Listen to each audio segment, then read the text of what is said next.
네, 하나님의 공의를 바로 세우는 시간 카이로스 시작하겠습니다. 네, 함께 하실 분들 소개합니다. 평화나무 이사장 김용규 PD 오셨습니다. 안녕하세요. 네, 안녕하세요. 반갑습니다. 네, 건강하시죠? 예. 네. 하여튼 뭐 우리 코로나19가 우리 공동체에 얼마나 큰 위협이 되는지를 절감했고요.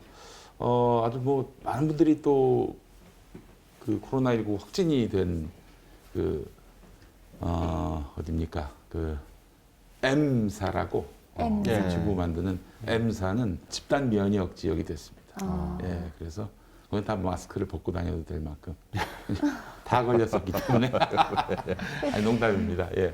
아니, 저는 이제 저희가 자가격리 들어가고 그러기 직전에도 이렇게 마스크 쓰고 원래 그날도 초대 손님을 부르려다가 네. 이 시국에 우리가 한 명이라도 덜 불러야 된다 해서 그것도 취소하고 그랬었단 말이에요. 네. 그런데 그렇게 조심했는데도 불구하고 저희가 자가격리되는 일이 벌어지는 걸 보면서 코로나는 정말 누구도 피해갈 수 없는 거다. 최대한 조심할 만큼 조심해도 사실 걸리는 거기 때문에 그렇습니다. 네, 열심히 노력을 해야 되는데 교회들이 또 이렇게 반발을 막 하고 계세요. 오늘 그 얘기까지 좀 해봐야 될 것 같습니다. 네, 소개를 안 했네요. 김디모데 목사님 오셨습니다. 안녕하세요. 예방원 선교회 대표이시고요. 안녕하십니까. 네.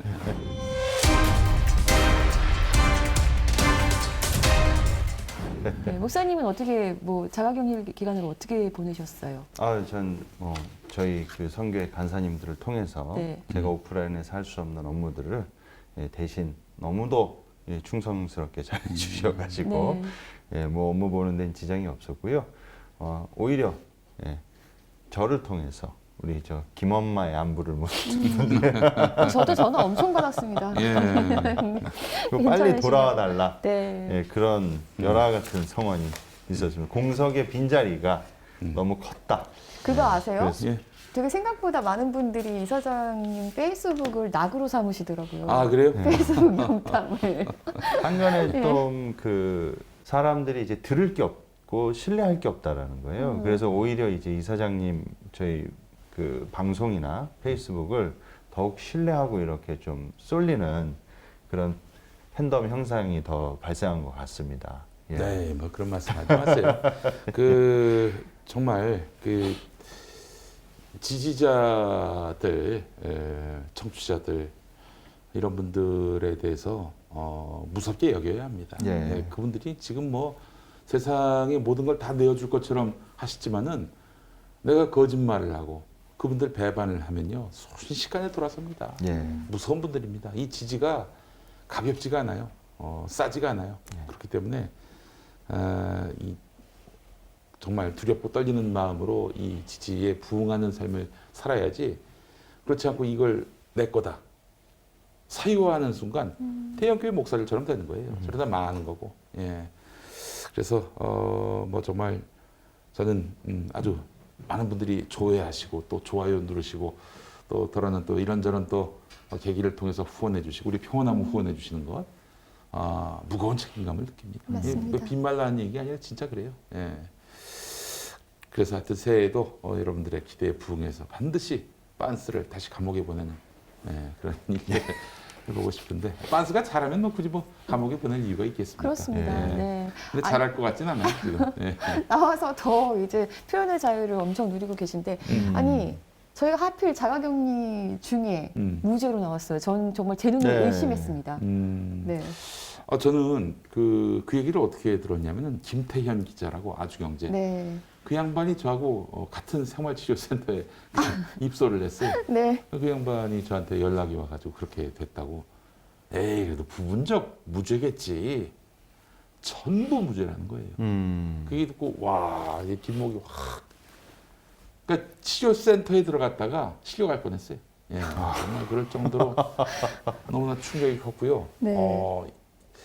그러면서 제일 먼저 든 생각이 이거는 검찰이 장난을 쳤구나. 예. 판사가 대놓고 장난칠 수는 없습니다. 왜냐하면은 그거는 굉장히 어려운 일이에요. 그런데 검찰이 공소장을 아주 매섭게 쓴다든지 그러면서 이거 유죄로 해 라면서 이렇게 판사를 압박해가지고 결국 유죄받는 경우는 있지만 이렇게 온 국민의 밉상이 된 온 국민의 그런 국민 범죄자가 된 전광훈을 풀어줬다는 것은 공소장을 대단히 허술하게 썼다. 이게 확실하거든요. 그렇지 않아도 검사가 이거 꼭 될 만한 걸로 이렇게 우리가 공소장 짜겠다. 그러니까 일부 고발된 거는 좀 없던 걸로 해달라는 식으로 이제 우리 신기정 사무총장한테 얘기했던 거 아니에요? 고발인 대표로. 그러니까 그 네. 고발장에 명시된 그 법 조항들 있잖아요. 네네. 4가지 조항을 적었는데 네. 그 중에서 2가지 조항은 빼겠다고 했던 거예요. 근데 예. 그 중에 하나가 85조 사망. 제가 볼 때는 굉장히 중요한 조항입니다. 목사가 네. 이 종교적 지도자 지위를 갖고 그렇게 해서 선거에 개입하는 거. 네. 그걸 뺐단 말이에요. 그래서 결국에는 이 무죄를 도출해내기 위해서 검찰이 장난을 친 게 아닌가 하는 생각이 들고요. 그 의심은 대단히 합리적이라고 생각합니다. 네. 그리고 선거관리위원회마저도 그 조항을 그 당시 안 넣었습니다. 네. 이번에 그 정광훈 씨 무죄 판결 나온 그 건은 선관위가 고발한 건으로 재판을 받았던 거잖아요. 저희가 고발했던 거는 아예 다 배제해 버렸으니까요. 네, 그것도 제가 이해할 수 없는 거였어요. 네. 그런데 아무튼 그래서 저희가 2심, 빤스 2심 검찰이 또 항고를 했더라고요. 예, 안 할까봐 굉장히 또 염려했었는데 항고를 했는데 누락시킨 것들 이런 것들을 반드시 다시 집어넣어서 공소장을 보완하는 형식으로 해서 2심에 대비하지 않는다면 온 국민과 함께 투쟁에 나서겠습니다. 네. 그래서 뭐 잠시 저희가 그 영상으로 제작했던 거 잠깐 좀 보고 올까요? 네네. 네. 선거법 위반과 문재인 대통령 명예훼손으로 구속됐던 전광훈 씨가 1심에서 무죄 판결을 받았죠. 1심 재판부는 전 씨의 문제 발언들을 표현의 자유로 용인한 겁니다. 그런데 검찰 기소 과정에서부터 핵심 증거가 누락된 것 아닌지 의혹이 일고 있습니다. 권지연 기자입니다. 전광훈 씨에게 무죄를 선고한 허선화 재판부는 피고인이 언급한 자유우파가 특정 정당을 특정한 것인지 그 의미 자체가 추상적이며 특정 개인 후보자를 전제하지 않았다는 점을 무죄 판결의 이유로 들었습니다. 그런데 1심 재판부 설명 자료를 살펴보면 공소사실 요지에 비례대표 찍을 때 기독자유당을 찍어야 한다. 자유한국당도 사실 기독당이었으니 잘 협력해. 그쪽은 지역구에서 다 당선되고 우리는 비례대표로 당선되면 둘이 합쳐 반드시 역사는 일어난다고 발언했습니다. 전 씨가 수없이 언급한 자유우파가 당시 자유한국당과 기독자유당을 뜻한다는 사실을 공소요지만 보더라도 확실히 알 수 있는 대목입니다. 재판부의 판결을 납득할 수 없는 이유이기도 합니다. 그런데 재판 설명문에서 기재된 공소사실에서 전 씨가 특정인을 언급한 부분이 누락되다는 사실도 확인됐습니다. 전광훈 씨가 2019년 12월 5일 기도회 형식을 빌린 집회에서 한 발언입니다. 재판 설명문 공소사실에는 이제 모든 싸움은 4월 15일에 결정된다. 자유우파 정당들이 합쳐서 200석을 하면 모든 것이 가능해진다. 보수 우파 최고의 대표되는 황교안 대표의 지략에 따라야 한다라는 발언 등이 기재되어 있습니다. 그런데 전 씨는 이날 강원도에는 김진태가 있고 충청도에는 정우택이 있다며 선거운동을 하라고 독려하는 발언을 하기도 했습니다. 실제로 지난 21대 국회의원 선거에 출마한 두 사람의 이름을 언급했던 겁니다. 이 내용을 넣었어요. 내가 분명히 신고 때. 선관위에 12월 5일날 당일날 내가 신고를 했네요. 이거를 그 선관위가 고발을 했다고요. 이 발언을 직접 선관위에 신고한 A씨는 당시 해당 발언을 포함해 선관위에 신고했고 서울시 선관위 관계자는 고발장은 비공개 사항이라 자세히 얘기해 줄 수는 없다면서도 다만 신고한 사항에 대해서는 그대로 반영했다는 답변을 받았다고 설명했습니다. 아직 평화나무가 검찰의 공소장을 확인하지는 못한 상태지만 이 부분이 고의로 누락된 것은 아닌지 확인이 필요해 보입니다. 검찰과 서울시 선거관리위원회가 전 씨를 고발하면서 85조 사망을 적용하지 않은 것도 논란의 소지가 있어 보입니다.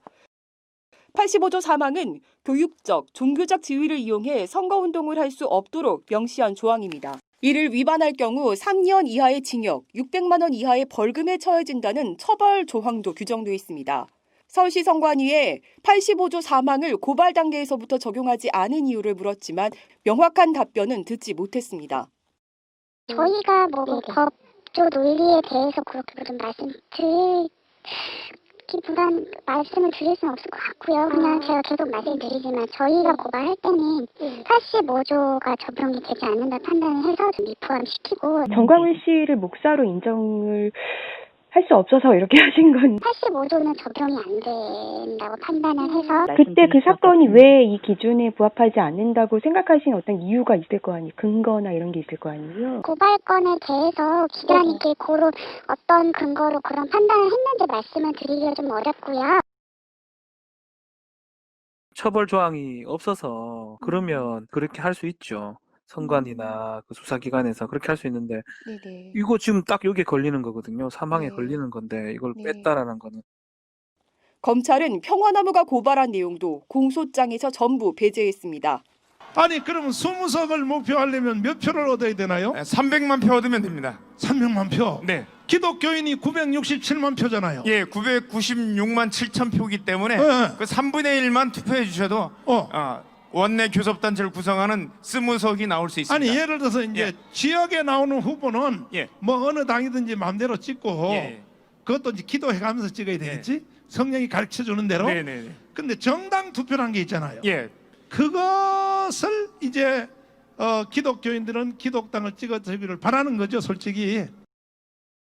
주요하게 생각했던 공직선거법 제85조 3항 위반 혐의에 대해서 좀 여러 가지 이유를 들면서 공소장에 좀 담기 어렵겠다 하는 이야기를 당시에도 좀 했습니다. 다른 내용들을 가지고 기소를 하고 공소장에 담아서 유죄를 좀 받아낼 수 있도록 하겠다. 하지만 좀 시간이 지난 뒤에 검찰이 아예 평화나무가 제기한 고발 내용 전체를 모두 불기소 처분하고 그리고 공소장에서 제외한 사실을 알게 되었습니다. 평화나무는 올바른 2심 판결을 기대하며 시민들과 함께 캠페인을 펼치는 것은 물론 직무상 행위를 이용한 불법 선거운동을 막기 위한 좀 더 촘촘한 입법 청원 활동도 펼칠 방침입니다. 네, 저희가 좀 뭐 짧게 어떤 것들이 문제였는지 좀 영상으로 좀 뉴스로 저희가 좀 보여드린 건데요. 뭐 85조 3항도 그렇고 분명히 김진태, 정우택 이름을 사람 이름을 네. 거론했어요. 예. 그 사람들이 또 출마를 했고. 네, 춘천에는 김진태가 있고 충청에는 정우택이 있다. 그래서 여기 이제 표를 몰아줘야 된다는 취지의 발언을 한 거죠. 네, 그런데 이런 발언이 제외됐어요. 네. 그런 것도 있고, 그리고 명예훼손이 아니라 모욕으로 그렇게 했어야, 문제를 제기했어야, 공소장에 적었어야 이게 처벌이 될 수 있는 소지가 더 높다, 이렇게 말씀해 주시는 분들도 계시더라고요. 근데 네. 검사 출신 이현주 변호사님을 제가 만났는데 그분이 그런 얘기 하시더라고요. 검사들이 제일 잘 치는 장난이다. 네, 이런 장난은 수시로 친다, 뭐 이런 얘기도 해주셨고요. 네, 그렇습니다. 목사님 좀 어떻게 보셨어요? 일반적인 그 사람들의 상식선에서 보면은 하필 정광훈 씨가 무죄가 나왔을 그 시점에 정경심 교수가 또 유죄가 나왔습니다. 그래서 그냥 체감하는 바로는 어떻게 검찰이나 사법부에 눈밖에 나는 사람은 어떻게 해서든지 털어서 유죄를 만들고 그리고 저렇게 백주의 광화문에서 대놓고 수많은 선거법을 어기고 대통령을 모욕하고 내란 선동까지 했어요. 예, 쌍욕을 하고 오만 짓을 다 한 사람은 어떻게 무죄가 나올 수 있지? 그래서 사람들 사이에 무슨 말까지 왔었냐면요. 그 허선하 판사 그 재판부였지 않습니까? 그 허선하 판사한테 저 빨갱이 년이라고 하기가 좀 저 빨갱이 좀 잡아다가 뭐 찢어 죽여야 된다. 그렇게 얘기해도 그러면 이게 표현의 자유입니까, 판사님? 이런 식으로 이제 사람들이 또 패러디까지 하더라고요. 아니 검찰이 무죄 나오게 그렇게 공소장 짜면은 무죄를 낼 수밖에 없을 거예요. 허선하 판사 본인도. 그러니까요. 그러니까 이게 너무 짜고 치는 고스톱이 아니냐, 그런 인상을 이제 지울 수 없는 것이죠. 전 그래서 판사가 검찰이 부실한 공소장을 갖고 왔을 경우에 이걸 보완해 가지고 이 재판장 직권으로 아니 왜 이 법을 적용하지 않느냐, 아니 왜 이 혐의가 뻔히 있는데 이건 혐의로 제시를 하지 않느냐라고 지시하면서 공소장을 변경할 수 있게끔 직권으로. 그게 가능한지 모르겠어요. 제가 뭐 법을 전공한 사람이 아니기 때문에 잘 모르지만 그렇게 재판장이 개입할 수 있도록. 그래서 검사가 이렇게 그 공소장 짰으니까 난 뭐 책임 없다 이런 얘기를 할 수 없도록 해야 하지 않겠나 하는 생각이 들었습니다. 예. 예. 그리고 저는 아무리 검사의 공소장이 허술을 했다 해도 저는 판사도 너무 이해할 수 없는 게요. 자유우파가 지칭하는 게 모호하다고 했어요. 아니 누구나 다 알 수 있는 거 아니에요? 계속 자유한국당을 중심으로 뭉쳐야 된다고 했고 분명히 그 지역구는 자유한국당 그리고 비례는 기독자유당 뽑아달라고 했는데 그 자유우파가 뭘 뜻하는지를 이해를 못 하시겠다는 거예요? 아니 뻔히 네. 김진태 이름 나오고 그리고 저기 정우택 이름 나오고 황교안 이름 나왔으면은 특정된 거 아닙니까? 네. 뭐 어떻게 더 특정을 해야 돼요? 그리고 공소장에선 빠졌지만 저희가 고발했던 거는 아예 기독자유당, 그러니까 기독자유통일당으로 이름이 바뀌었지만 기독자유당 대표 그리고 본인 교회 교인 앞으로 불러서 같이 뽑아달라고 얘기하고 이런 것들이 계속 있었고 저는 계속 그 선관위에서 고발할 때요. 수차례 선거법을 준수해달라고 촉구했음에도 불구하고 계속 그 명령을 지키지 않아서 고발에 이르렀다. 그 문구 언론에 나와 있는 그 선관위에서 그 당시에 고발할 때 했던 말 도대체 그럼 이거는 뭔가 네. 아니 예를 들면 뭐 몰라서 선거법 위반을 했을 경우에는 계도를 하게 되고요. 네. 그리고 따르면은 그냥 덮어줘야죠. 몰라서 그랬을 수도 있으니까 어떻게 법전을 다 외우고 다닐 수 있겠습니까? 대한민국 국민 모두가. 그런데 그게 아니라 계속해서 당신 이러면은 위법이다, 불법이다 라고 얘기했음에도 불구하고 전혀 개선하지 않는다? 고의로 계속 법을 어긴다는 그런 명백한 증거 아니겠어요? 예. 그러니까요. 그러니까 저는 이 재판 무죄가 어떤 악영향이 있냐면 정강훈처럼 저렇게 해도 무죄 받는구나. 그래서 그 잠정적으로 제2, 제3의 정강훈 같은 사람들한테 어떤 일종의 자신감과 용기를 북돋아 줄 수 있는 판결이라는 거죠. 실제로 정강훈 무죄가 나오자마자 방역을 가지고 방해하면서 굉장히 거친 그런 그 투쟁 모드로 돌입하신 분들이 계십니다. 대표적으로 손현보 목사. 네, 저희가 공직선거법 위반으로 고발하기도 했었는데 경찰은 기소 의견을 올렸지만 검찰이 불기소했던 건이었어요. 정강훈 지지하는 분 아니십니까? 이분은 스스로는 본인은 정광훈 목사와 자신을 엮는 것은 국으로 몰려는 마타도어다. 이렇게 얼마 전에 그 MBC 시선 집중에서 제 인터뷰 뒤에 나오시더라고요. 토론한 걸로 얘기하던데. 네, 무슨 토론을 아니 각자 인터뷰했는데 무슨 언제 토론을 했다는 겁니까? 어떤 유튜버가 토론을 하고 역더라고요. 네. 그러니까요. 그래서 토론을 해서 권지현 센터장을 이긴 것처럼 그 메이킹을 했나요? 네. 이 손듣보, 손현보, 네. 손현보. 듣보 자매를 하시는 건 아니에요? 아니 몰랐어요. 죄송합니다. 네. 실언이었습니다. 손현보. 예. 이 사람 아까도 말씀하셨지만 다시 한번 강조합니다. 평화나무가 선거법 위반으로 고발했는데 검찰이 또 봐줘가지고 이렇게 무혐의가 됐어요. 아니 이런 식으로 해가지고 검찰은 지금 선거법 위반 사범들을 막 방면을 하고 있습니다. 선거법 위반 사범들이 무슨 코로나19와 생계가 직결된 분입니까? 윤석열 말대로 그 봐줘야 될 사람들이? 네, 이런 분들은 봐줬지만 그 유튜버 황희도 씨 아시죠? 네, 황희도 씨 같은 경우는 그 신천지 한참 그 1차 팬데믹 때 위험할 때 그 신천지가 과거에 그 한나라당 경선에 막 투입되고 막 이랬다는 얘기들은 과거부터 굉장히 많이 있었잖아요. 그런 얘기들 언론에 나온 거를 그냥 다 인용해서 얘기했는데 그러면서 이제 뭐 사실 이게 지금 이름이 당연히 계속 바뀌었다고 해서 이거를 예를 들어서 뭐 그런 거예요. 제가 만약에 어느 날 갑자기 이름을 김용민으로 바꿨어요. 그렇다고 해서 제가 김용민이 되는 게 아니잖아요. 제가 했던 권지현으로 살았던 이 수많은 일들 그냥 제가 맨날 가다가 뭐 잘 엎어지고 막 이런 과거에 뭐 맨날 막 바지 빵꾸나고 이런 역사가 없어지는 게 아니잖아요. 이런 역사가 없어지는 게 아니잖아요. 그러니까 그거를 그러면서 지금도 혹시라도 신천지가 이렇게 유착하고 있는 건 아닌지 의심해봐야 된다라는 취지의 어떤 그런 얘기를 했는데 그런 말이 왜 그 고발 대상이 될 수 있는지 모르겠어요. 그래서 기소됐습니다. 기소까지 됐어요? 네, 지금 재판받고 있습니다. 기가 막히네. 이게 매기려고 하는 기소였네요. 그것도 이명박 재단 그리고 미래통합당 또 한 군데가 어디였지? 그래서 세 군데에서 고발을 했더라고요. 그러니까 이제 젊은이들에게 그 어떤 발언의 영향력이 있으니까 이제 혼내주려고 황희도 씨를 이렇게 고발했고 또 결국 검찰은 또 거기에 부응해서 기소한 것 같네요. 법원에서 어떻게 판결할까요? 법원은 마지막 정의의 보루로서 이런 터무니없는 기소에 대해서 제동을 걸고 이렇게 잘못됐다라고 얘기를 해줄 것으로 우리는 뭐 늘 기대를 해왔는데 요즘 법원은 믿을 수가 없어서 아 참. 그래서 제가 그것도 한번 지켜보고 있습니다. 도대체 어떻게 판결하시는지. 네, 참 궁금합니다. 그리고 또 재밌는 게 그 이단 전문가 신현우 목사는 그 비슷한 발언으로 불기소됐어요. 아 그래요? 네. 오. 누구는 불기소, 누구는 기소. 네. 신현우 그 목사는 그 정치적으로는 어느 편입니까? 굉장히 보수적인 분으로 제가 알고 있습니다. 거기서 바로 다 감별이 되네요. 예. 네, 이번에 그 코로나 확산 사태뿐만이 아니고요. 이 공통적인 그 맥락이 하나 있습니다. 놀라운 사실은 평화나무에서 고발했던 목사들을 검찰이 봐주고 난 뒤에 꼭 그분들이 2차, 3차 사고를 치는 행태들이 발생하고 있다는 그러니까요. 얘기죠. 저희가 다 문제가 있다고 판단을 한 목사님들 지금 또 다 이렇게 또 언론에 많이 나오시더라고요. 네. 그러니까 참.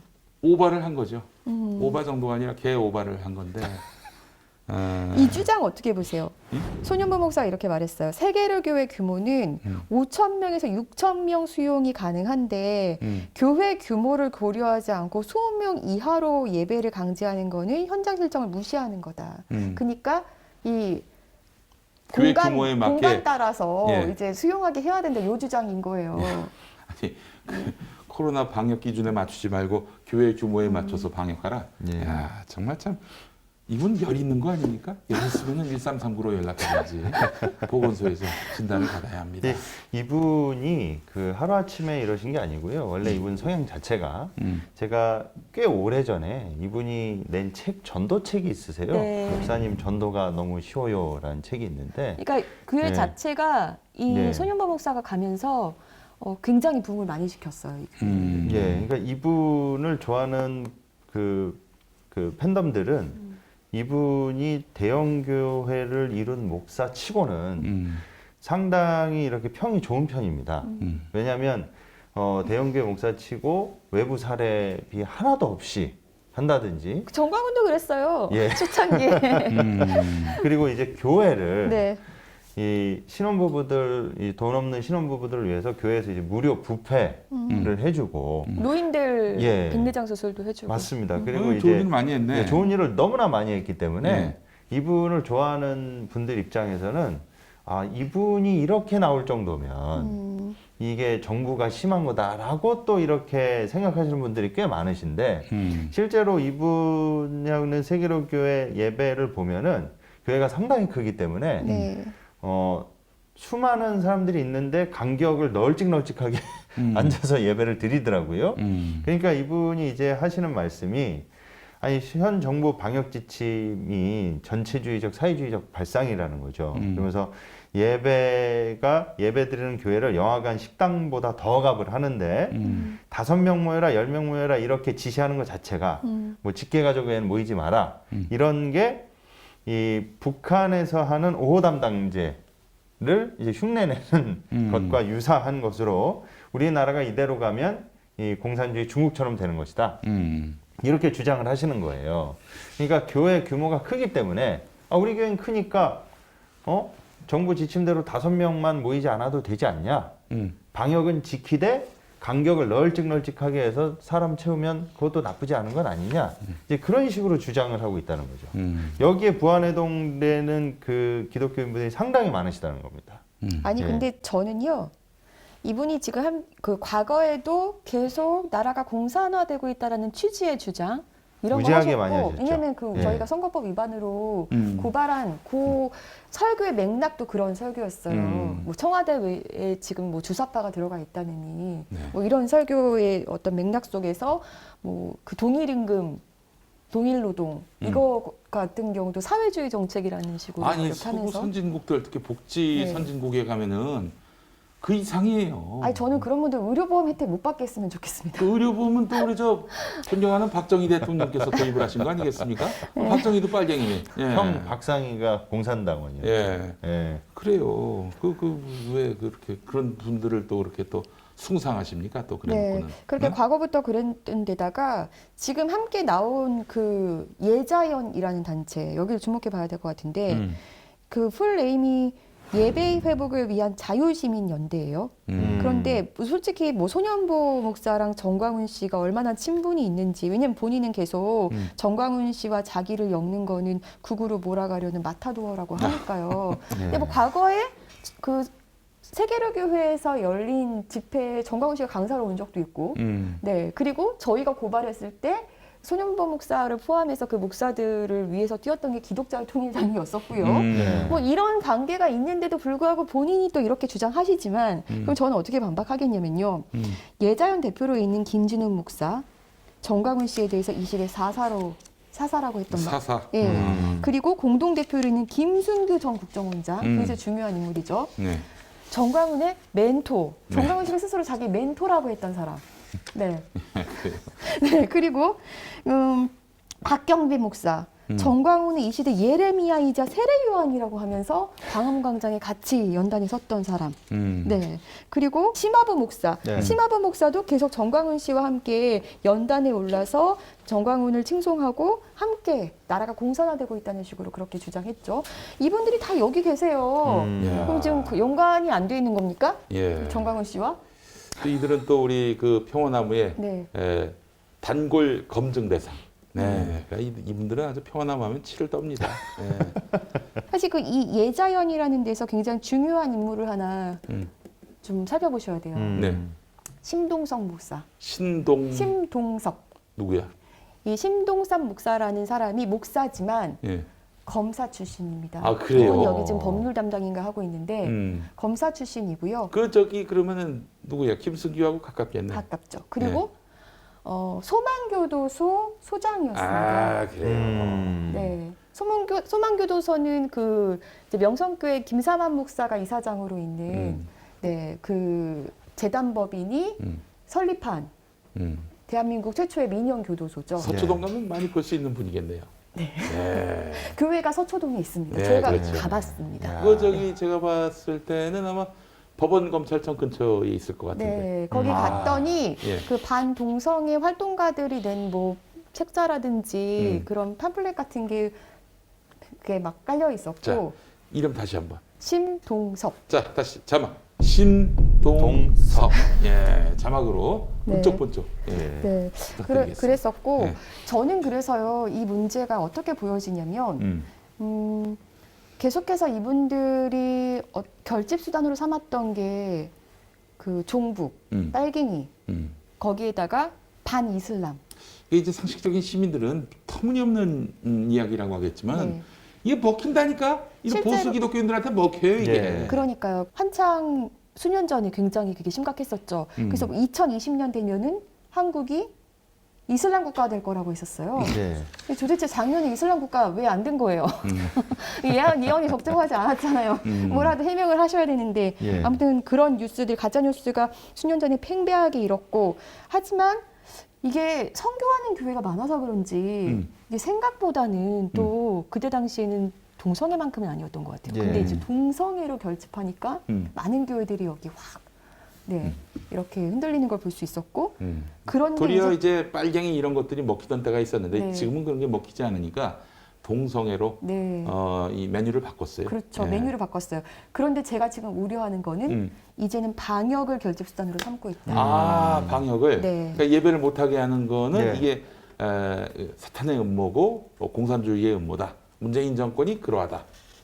이 얘기를 지금 하고 네. 있다는 거죠. 그러니까 보면은 이 사람들이 낸 성명서나 이런 것도 보면은 트집잡기예요. 거기 성명서가 교묘하게 우리 뭐 예배는 뭐 대면으로 드릴 수도 있고 비대면 드릴 수 있고 혼자 드릴 수도 있고 여러 명이 드릴 수도 있고 이렇게 자기들도 써놔요. 네. 그래놓고 하지만 정부가 이래라 저래라 해선 안 된다는 게 이제 이분들이 놀린 것 같아요. 김장환 목사도 그런 얘기를 했습니다만은 근데 그러면 지들이 그러면 방역을 잘 지켜가지고 그런 일이 없게끔 한다든지 해야 되는데 아니 모여서 항상 이렇게 걸리잖아요. 그렇게 또 새로운 또 팬데믹의 진원지가 되고 있잖아요. 아니, 본인들이 감당 안 되면서 왜 국가 방역 체계를 흔들려고 그래? 아니, 그러면 코로나19 환자, 그분들이 우리가 저 코로나 확진 당해봐서 알지만 저는 그래도 여러분들이 또 많이 응원해 주시고 또 그래서 건강하게 나왔지만은 후유증이 많습니다. 이게 그 폐가 손상된다든지 뭐 미각이나 후각이 완전히 돌아오지 못한 분도 많이 계시고요. 후유증이 상당합니다. 그래서 몇 달 동안 입원하시는 분도 있고 그래요.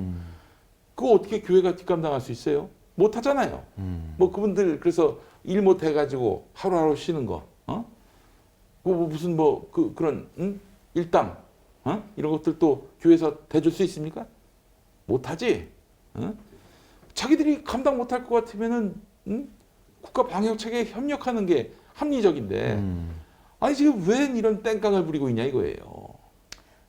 그러니까 말입니다. 네. 아니 지금 그 손현보 목사가 제 뒤에 나와서 인터뷰할 때 이렇게 얘기했어요. 본인들 교회는 어르신이 많다는 거예요. 그렇지. 그런데 어르신들이 계속 이제 예배도 못 드리고, 근데 그분들은 유튜브로도 예배가 힘들다는 식으로 얘기를 하더라고요. 아니 요즘 어르신들 유튜브 더 잘하십니다. 20, 30대보다도 60대가 더 많이 봐요. 저희 엄마 네. 자다가 뭐 하고 있나 보면 유튜브 보고 계세요 맨날. 아니 정이 그게 어렵다면은 네. 그 요즘 케이블 위성 IPTV로 기독교 채널들 많이 나옵니다. 그러니까요. 그걸로 이런 위기의 시대에 대신 예배 볼 수도 있는 겁니다. 예?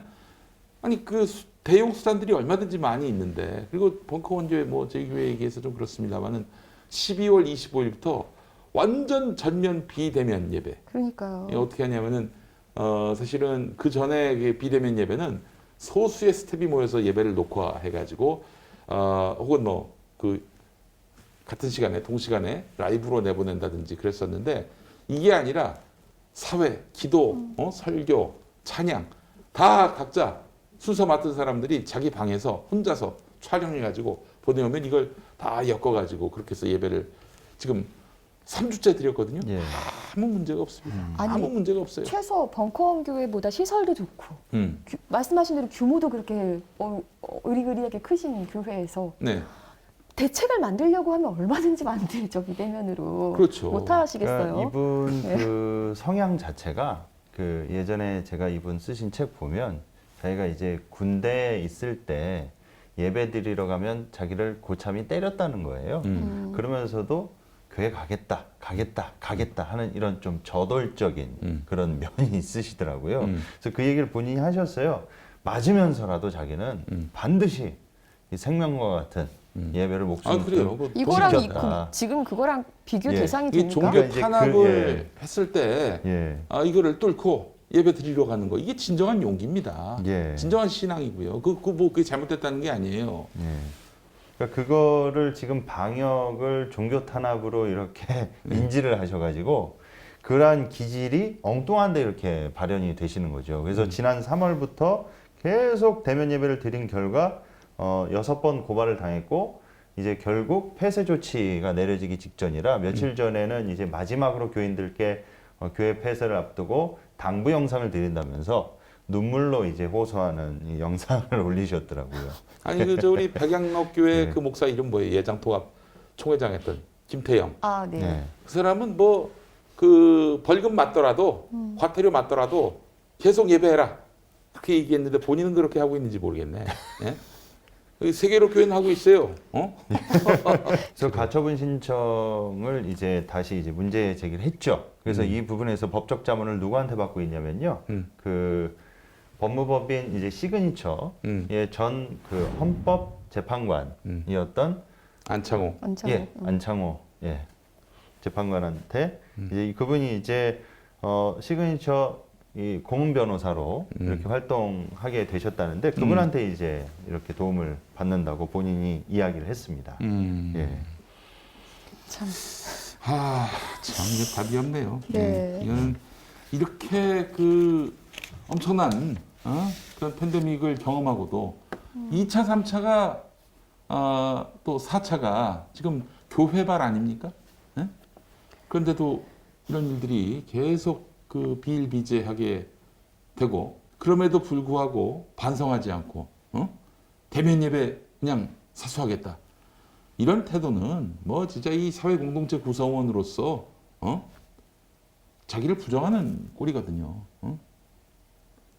자, 이런 상황이 계속된다면은 한국 교회는 그 교회는 뭐 교인들 간에 어떤 그런 돈독한 어떤 결집력을 과시할 수 있을지는 모르겠습니다만은 그러나 한국 교회는 더 고립되고 또 사회로부터 더 지탄과 질타를 받게 되고 그래서 고립될 거예요.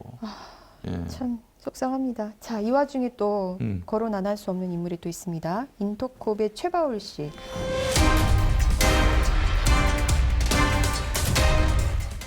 최바울 본명이 뭐예요? 최한우입니다. 한우? 네. 네. 동생이 한돈이라는 소문이 농담입니다. 백신 맞으면 노예가 된다고 발언을 했어요. 그래요? 네, 네. 목사님 이 맥락 좀 얘기 좀 해주세요. 어떻게 이런 얘기를 할 수 있는 거예요? 아주 전형적인 이 기독교 음모론의 레파토리인데요. 이 음모론은 뭐 하루 이틀 된 것도 아니고 예전부터 있어 왔습니다. 네. 요한계시록에 나와 있는 예언을 문자 그대로 믿는 사람들이 어떤 레파토리냐면요. 이제 세계 종말이 다가오기 전에 이 적그리스도 세력이 전 세계 인구를 조절하기 위해서 줄일 거라는 그런 거를 이제 문자로 예언을 그렇게 왜곡되게 해석하는 사람들이 있어요. 네. 근데 이제 인구가 줄어들려면 어떤 뭐 전쟁, 핵전쟁이라든지 아니면 전염병이라든지 그러한 과정이 필요한데 그런 과정이 있고 난 뒤에 이 치안의 불안정함을 컨트롤하기 위해서 어떤 이 컨트롤 수단이 필요한데 그 수단으로 이제 나왔던 게 흔히 이 요한계시록에 있는 666에 유사한 베리칩이나 또는 이렇게 한때는 또 바코드라고 그랬고요. 그래서 심지어 어떤 분들은 이 놀이공원 갔을 때 애들 저 팔찌로 치워주는 그 바코드 표 있지 않습니까? 네. 그것도 이제 사탄이 만든 거라고 그래가지고 미치겠네요. 네. 진짜로 놀이공원 가서 그걸 안 차고 아. 입장 거부를 하신 분들도 계세요. 아. 예, 그래서 그런 배경하에 이 최바울 선교사는 베리칩이나 바코드 유형이 아니라 이번에는 이 코로나 백신이 이 하나의 666표가 될 것이다라는 식으로 이야기를 한 거죠. 아이, 지들이 예. 그 천조국으로 여기는 미국에서 들어오는 백신도 그렇다는 겁니까? 근데 트럼프를 또 어떻게 바라보고 있냐면, 예. 이 트럼프 같은 경우에는 또 이 음모론자들 입장에서는요, 미국 월가 자본에 의해 좌지우지 되지 않는, 왜냐하면 본인이 돈이 많기 때문에, 예. 그 월스트리트 세력 배후에는 유대 자본이 있고 그 유대 자본 배후에는 적그리스도와 로마 바티칸의 이 제수이트 예수회가 있다라는 겁니다. 프리메이슨과 일루미나티 같은 세력들인 거죠. 참 예. 지랄 맞은 프리메이슨 그래서 그래서- 프리메이슨은 언제 있습니까? 그 정광훈 씨 맨날 이렇게 프리메이슨 설. 예. 그래서 이러한 맥락 가운데 있기 때문에 이분들 입장에서는 트럼프가 유일무이하게 유대 자본에 의해 좌지우지 되지 않는 하나님이 세운 이 고레스 왕과 같은 지도자거든요. 예. 진짜 그렇게 믿습니다. 네. 예. 근데 우리나라 그 음모론 믿는 사람들이 아니라 심지어 그 미국 원래 토백이 보수 그 기독교인들 사이에서도 트럼프를 복음주의자 층에서 절대적으로 이제 지지를 했던 이유 중에 하나가 이러한 맥락이 없지 않아 있거든요. 그래서 결론적으로는 문재인 정권은 이 음모론을 믿는 사람들의 또 공통된 부분이 김대중 대통령과 노무현 대통령 그리고 문재인 대통령 같은 사람들을 이 프리메이슨 고위급으로 좀 바라보는 좀 느낌이 있어요. 그래서 그 가짜뉴스 엄청 돌았었어요. 그렇죠. 네. 대한민국 정부는 네. 어떻게 보면은 어떤 정권이든지 네. 이러한 세계 단일 정부를 이루려고 해서 인구 조절을 하려고 하는 적그리스도 세력의 하수인들이다. 그렇기 때문에 그래서 WHO 국제보건기구, 세계보건기구 여기도 이미 이 세계 단일 정부를 이루려는 적그리스도 세력이 장악을 했고 그 요원 중에 한 사람이 빌 게이츠인데 얘가 이제 5년 전에 미리 코로나에 대해서 출시될 것이다라고 이야기를 했다는 겁니다. 네. 근데 이것도 알고 보면 코로나가 아니었어요. 예, 제가 가짜. 그 영상 봤어요. 예, 예. 네, 아니더라고요. 예. 그래서 결론은 이 세력 중에 하나인 빌 게이츠가 이 코로나를 미리 예견했고 사전 프로젝트로 기획을 했고 그것에 대한 결과물이기 때문에 네. 이 코로나 백신을 맞으면은 미군 애들이 이라크에서 전쟁할 때 이렇게 미쳐서 마인드 컨트롤 당했듯이 네. 하나의 이런 적그리스도 세력의 노예화되는 참. 이런 과정이다. 그래서 백신을 맞는 게 옳은 것이냐, 맞아야 되면 안 된다라고 또 이제 단정적으로 워딩을 하진 않았고요. 이게 옳은 것이냐, 이제 이런 식으로 해서 사람들로 하여금 정부 방역 협조를 거부하게 만들거나 저항하게 만들고 백신에 대한 거부 반응을 일으키는 이런 설교들을 해왔죠. 사실 이제 인터컵은 굉장히 교단 총회 때마다 문제가 됐었고 한국 교회에서 또 한국 사회에서 이름이 심심찮게 계속 나왔던 단체예요. 아니 네. 그 전에 그 트럼프가 유태인의 적이라고요? 아니 근데 그 딸 이방카 그리고 남편 네. 둘 다 유태인이에요. 원래 이제 사실은 이제 이방카는 그 교회 다녔다가 남편하고 결혼하면서 유태교로 개종을 했어요. 예수를 버렸네. 예. 뭐야 이게 도대체? 무슨 유태인의 적입니까? 그러면 자기 딸하고 사위도 적이에요? 말도 안 되는 소리를 하고 있어. 조금만 살펴보면 다 그냥 구라요 가짜 뉴스라는 것이 드러나는데 참 정신없는 인간들입니다. 그러니까 확증 편향에 빠져 있으신 분들은 예. 뭐 이게 뭐 무슨 얘기를 해도 뭐. 답이 안 되죠. 아니 엄청나게 많이 살펴볼 필요도 없고 정말 조금만 살펴보면 그러니까 이거는 좀 다른 얘기지만 제가 얼마 전에 그 헤븐포인트 교회 새로 목사님 후임 목사님 오셨잖아요. 그래서 이제 어떤 분인지 좀 뵐 겸 가봤어요. 근데 이제 그 목사님도 뵙고 그 동안에 평화나무가 진짜 뿔 달린 사탄인 줄 알았다고 하셨던 분들도 좀 만나봤는데 이제는 이제 돌아오신 분들이요. 한 분이 이 얘기를 하는 거예요. 자기는 아직도 그래도 평화나무 콘텐츠를 안 봤대요.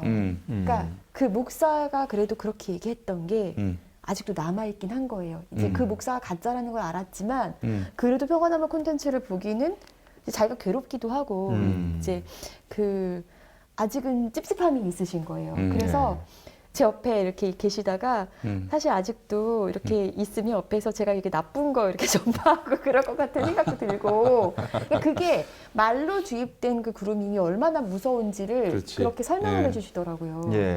아니 저 진짜 뿔 달린 사람인 줄 알았대요.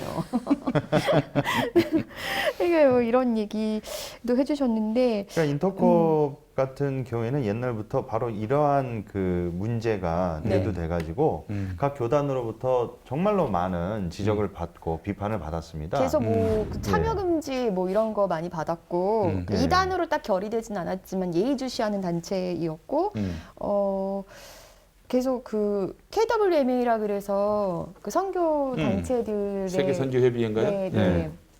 거기 이제 KWMA에서 계속 지도도 하고 그랬죠. 네. 그래서 그 최바울 선교사가 한때 이렇게 하도 이게 구설수에 올라가지고 자신의 이게 저술한 책들, 신학 사상을 모두 다 이렇게 철회하고 지도를 받겠다라고 공표까지 했는데 결국에는 그게 쇼였다는 것밖에. 그때 지도 받고서 또 낸 책에 문제가 있었잖아요. 또 똑같은 사상을 담고 있는. 다른 게 아니라 이름만 봐도 벌써 이 집단이 추구하고자 하는 그 노선을 알 수가 있는데요. BTJ 열방센터란 말이에요. 이 BTJ가 뭐냐면 Back to 제루살렘이라는 뜻입니다. 예루살렘으로 다시 이제 돌아가자. 이게 어디서 나온 모티브냐면요. 이제 복음서에 보면은 다시 복음이 이제 유대로 돌아오는 예루살렘으로 돌아온다는 거예요. 그럼 그제야 끝이 온다는 겁니다. 그것도 역시 뭐 종말론. 맞습니다.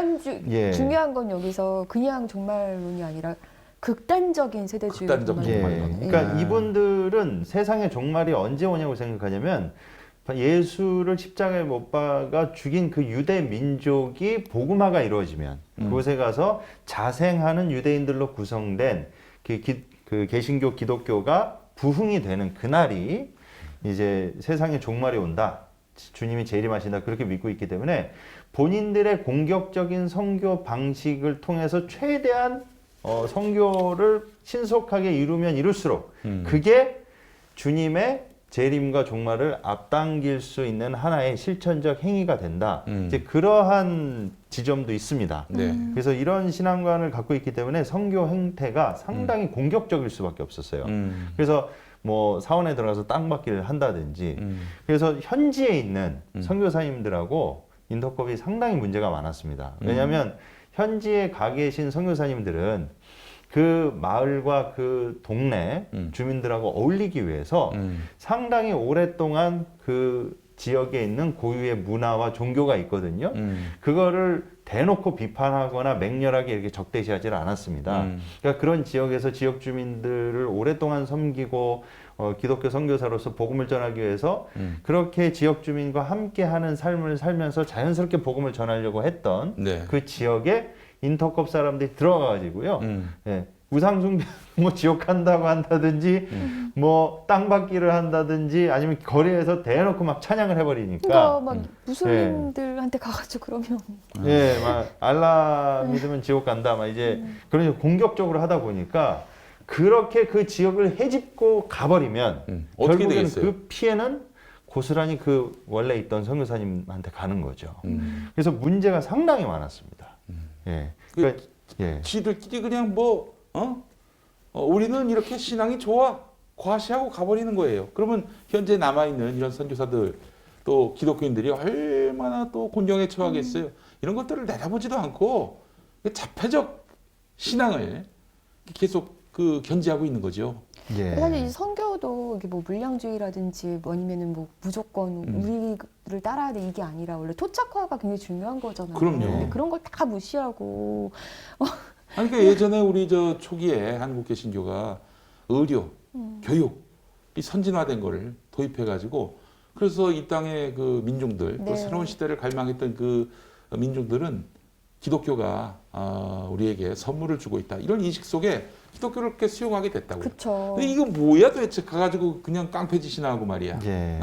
그러니까. 그래서 이것 때문에 문제가 하도 많이 돼가지고 이제 선교사들 사이에서 거의 인터컵 하면 혀를 내두를 정도였습니다. 그래도 그 뒤로 많이 이제 그거를 좀 완화시키려고 노력을 했는데요. 그럼에도 불구하고 이제 작년 11월부터 12월까지 거의 집회에 이제 참여한 자리 휴대폰을 끄고 이제 참여를 했다는 그 방문자들 진술이 드러났고 그리고 여기서 이제 교육받은 교인들 2,800명 중에 1월 9일이죠. 올해 2021년 1월 9일까지 전국 9개 시도에서 505명이 확진 판정을 받게 됐습니다. 그래서 여기 BTJ 열방센터 방문자 2,837명 중에 70%에 달하는 2,000명이 문제는 검사를 거부하고 있습니다. 그래서 이를 인식했는지 인터콥 선교회는 지난 이제 1월 2일 연초죠. 사과문을 발표한 데 이어서 왜 사과문을 발표해? 그 백신이 다 뭐가 칩이 들어간다면서. 그걸 갖고 또 이제 비굴하게 또 수겼다고. 이렇게 비굴해. 그 지난번에 세계 선교협의회 가지고도 제가 그동안의 모든 사상을 다 철회하고 지도를 받겠습니다. 그래놓고 결국 약속도 안 지킨 거 아니에요. 마찬가지로 이 사과도 진정성이 전혀 없어. 그래서 사과문에 이어서 11일에 1월 11일에는 하도 이제 방역을 거부하니까 이제 그 참석자들한테 방역에 협조해 달라는 이제 호소문을 또 진정성이 제로입니다. 있습니다. 진정성 제로예요.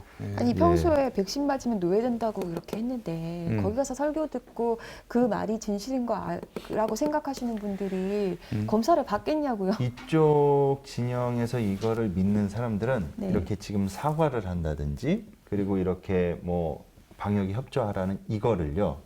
실상 어떻게 생각을 하냐면 이런 비유를 자주 듭니다. 다윗이 그 블레셋에 갔을 때 목숨을 부지하기 위해서 훗날을 도모하기 위해서 그 왕 앞에서 미친 척하고 그 죽음의 기회를 모면하지 않습니까? 그러면서 이런 행동 자체가 마치 후일을 도모하기 위한 하나의 지혜로운 이런 행위다. 상대를 기만하는 그렇죠. 행위를. 그 신천지가 그런 사람들이 거잖아요. 많습니다. 그래서 뭐 땅 밟기? 땅 밟기가 아니라 뭐라고? 불교나 이제 사찰 같은데 이제 땅 밟기. 땅 밟기 말고 그 왜 이렇게 자기 신분을 속이고 교회 침투해 가지고 그렇게 해서 그 교회를 신천지로 하는 거. 추수꾼이라고. 추수꾼. 예. 추수꾼이 생각이 안 났습니다. 예. 추수꾼 같은 행위를 한 거예요. 지금 신천지나 빤스나 BTJ 보면 다 이렇게 인터코 다 맥락이 비슷하지 않습니까? 이게 방역을 어떻게 회방하는지 그 패턴을 보면은 아주 그냥 골 때리게 그 공통점이 발견되지 않나요? 그러니까요. 정말 비슷비슷하죠. 사람들이 아니 인터컵에서 뭐 그렇다고 해서 훈련 받으신 분들이 다 이상했던 건 아니에요. 그렇지만 이렇게 대표성을 띠고 있는 분 이런 분의 신학 사상이 이렇게 위험한데도 불구하고 저는 한국 교회가 제지를 못 하고 네. 있어요. 그냥 뭐 몇 마디 뻥을 치고 기만하면은 속아주는 거야. 또. 아니 그동안에도 조미든 목사만 해도 그 인터컵을 비판하면 그렇게 왜 선교단체를 이렇게 힘들게 하냐고 오히려 그분이 공격을 많이 당하셨다는 거예요. 그러니까 세계로교회 손현보 목사도 마찬가지고요. 인터컵도 마찬가지고요. 사람들이 왜 이렇게 혼선을 빚냐면 실제로 인터컵 소속 선교사님들이나 아니면 여기서 이제 활동하고 계신 분들이 정말 인격적으로 훌륭하고 또는 이렇게 선교 현장에서 대단히 열의를 다해서 선교 활동을 하는 모습들을 띱니다. 그러니까 개별적으로 만나면은 되게 나이스하세요. 좋고. 그런데 문제는 뭐냐? 이렇게 인터컵에서 어떠한 조직적인 상하 명령이 떨어지거나 움직임이 있을 때는 거의 전적으로 거기에 맞춰서 일사불란하게 움직인다는 것이죠. 그러니까 이게 더 심각한 문제입니다.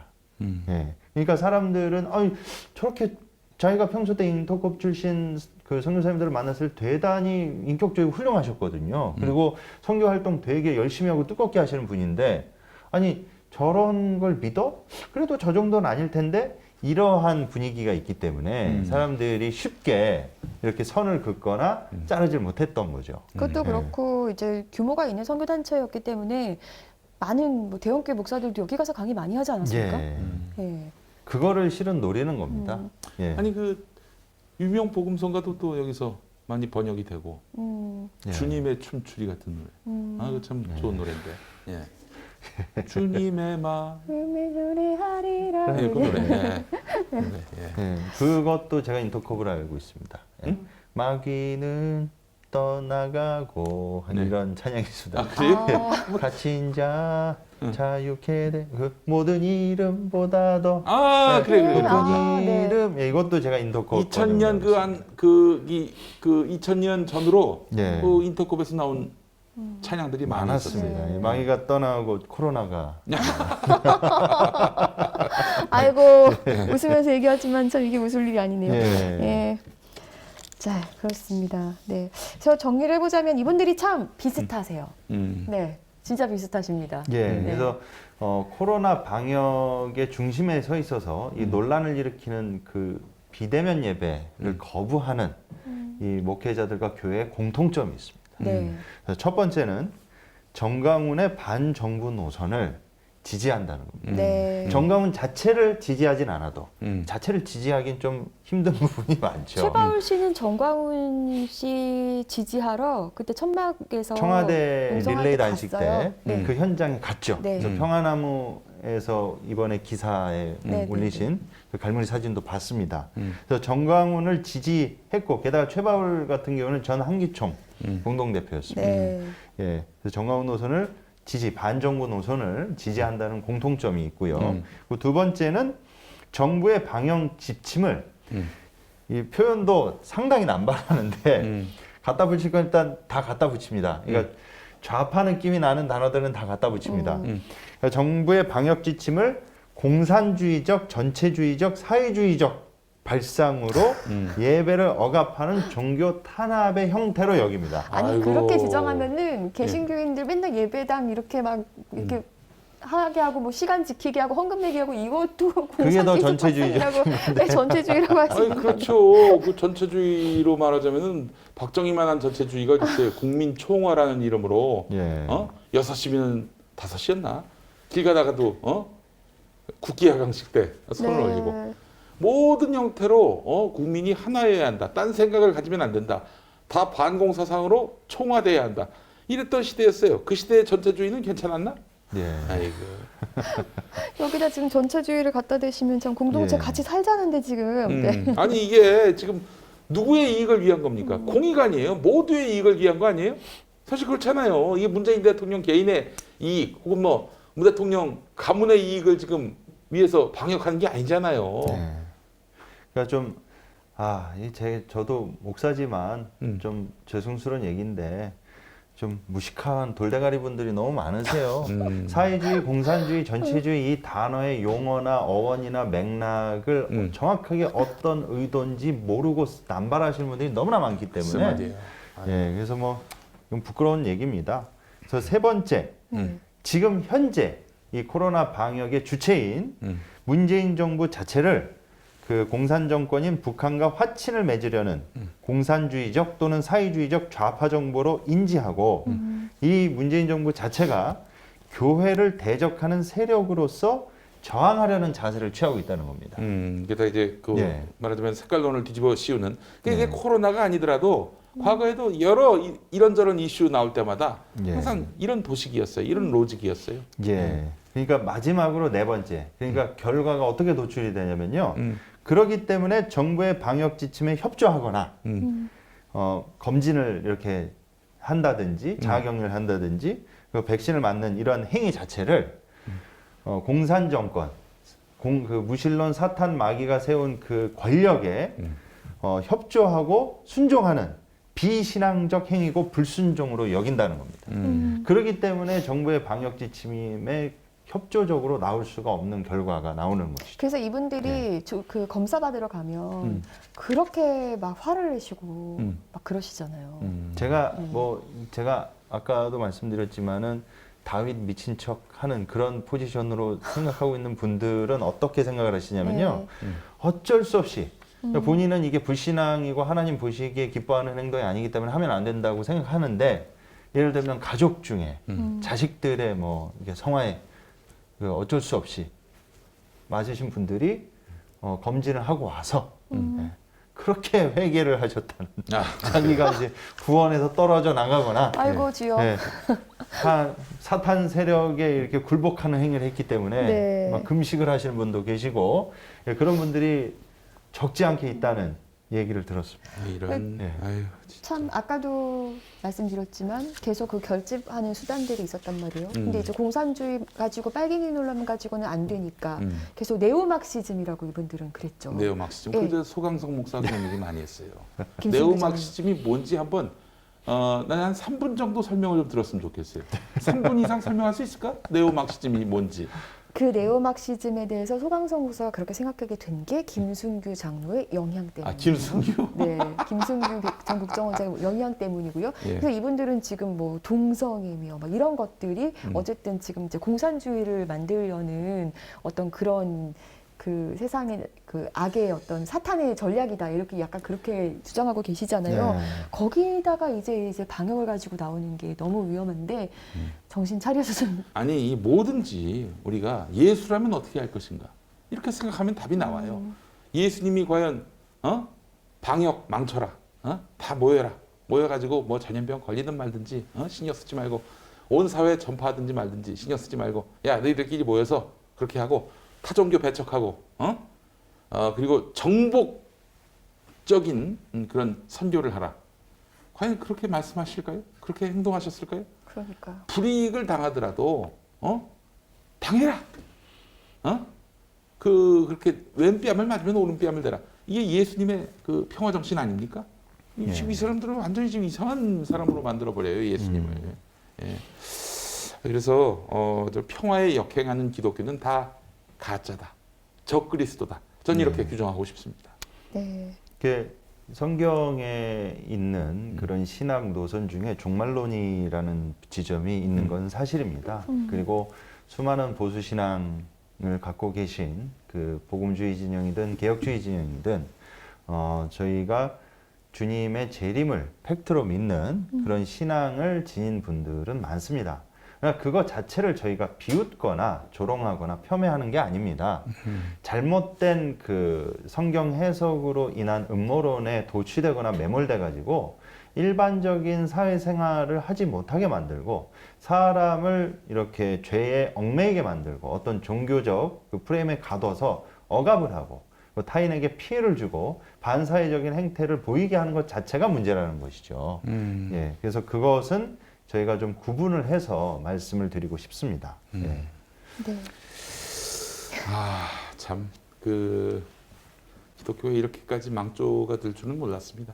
과거 90년대까지만 해도 야 세상 일에 대해 관심 끊어. 신경 쓰지 마. 세상은 세상 일이야.